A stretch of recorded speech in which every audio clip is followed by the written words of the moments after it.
Jeste li ikada vidjeli nekoga da stavlja crni papar ispod kreveta, na pod ili čak uz prozore? Većina ljudi to nikad nije probala, ali ono što sam otkrio me stvarno iznenadilo. U ovom videu pokazat ću vam nekoliko jednostavnih načina kako koristiti obični crni papar u kući i oko doma. Za početak vam je potrebna samo jedna žlica crnog papra. Najbolje je samljeti ga neposredno prije upotrebe. Na taj način miris ostaje puno intenzivniji, a upravo je to ono što nam treba.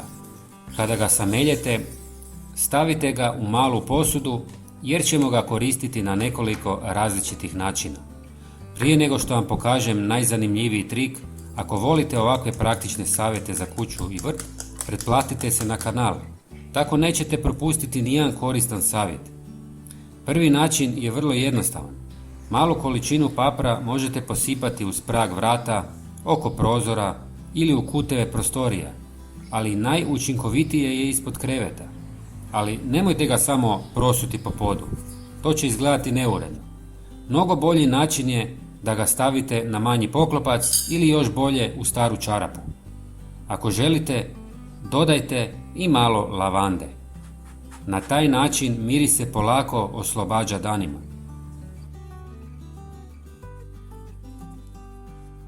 Stavite ga ispod kreveta ili gdje god želite. Sada se vjerojatno pitate zašto bi itko stavljao crni papar ispod kreveta. Odgovor stiže za nekoliko trenutaka. Ali prije toga pokazat ću vam još jedan zanimljiv način korištenja. Uzmite jednu žlicu mljevenog papra i pomiješajte je s toplom vodom. Ostavite da odstoji nekoliko sati. Nakon toga procijedite tekućinu kroz gazu ili sitno cjedilo i ulijte je u bočicu s raspršivačem. A sada dolazimo do razloga zašto sve ovo radimo.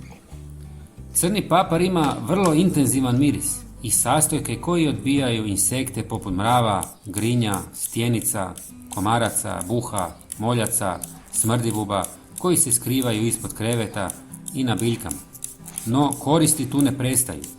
Ako vam mačke redovito ulaze u vrt i kopaju po gredicama, pokušajte poprskati ta mjesta otopinom crnog papra i vode.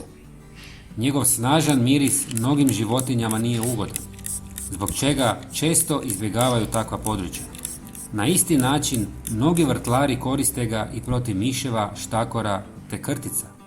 Malo tko bi pomislio da samo jedna žlica crnog papra može biti toliko korisna u kući i u vrtu.